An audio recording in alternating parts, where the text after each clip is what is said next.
Près d'une semaine après l'inauguration de la station de pompage du PK5, édifice censé desservir une douzaine de quartiers de Libreville en eau potable, certaines zones peuvent désormais pousser un ouf de soulagement. Cependant, d'autres quartiers un peu plus éloignés de la station peinent encore à recevoir le liquide précieux. C'est le cas du haut de Guégué où l'eau continue d'être une denrée rare. Vraiment ce qu'on fait, vous vous imaginez qu'il y a des gens qui se lavent avec 1 litre d'eau, juste pour nettoyer les parties les plus essentielles. Aujourd'hui, on se retrouve à 2 mois pratiquement sans eau. Or, dans le même quartier, quand vous partez de derrière la prison pour arriver à la mairie, au niveau de la Gaopi, vous avez de l'eau. Quand vous allez du côté de Badguégué, vous avez de l'eau. Mais en venant après la mairie, vous n'avez pas d'eau, pratiquement.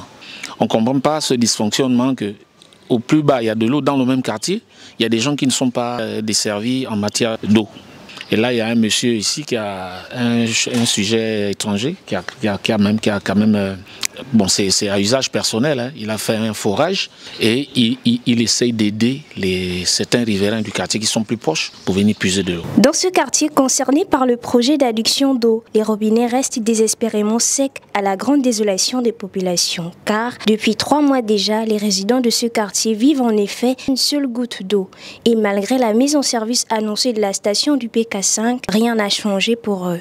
On est obligé de se déplacer à des kilomètres, c'est-à-dire vous partez d'ici, vous partez du haut de Guégué par exemple de la mairie, pour derrière la prison, avec au moins 4 bidons, si vous pouvez avoir la chance d'avoir 4 bidons. Ça c'est vraiment une chance. On va au 3e mois au jour d'aujourd'hui, on va au 3e mois. Et vous allez rentrer dans certains ménages, vous allez constater qu'il y a des paquets de linge. Les gens ont du mal même à se laver le linge.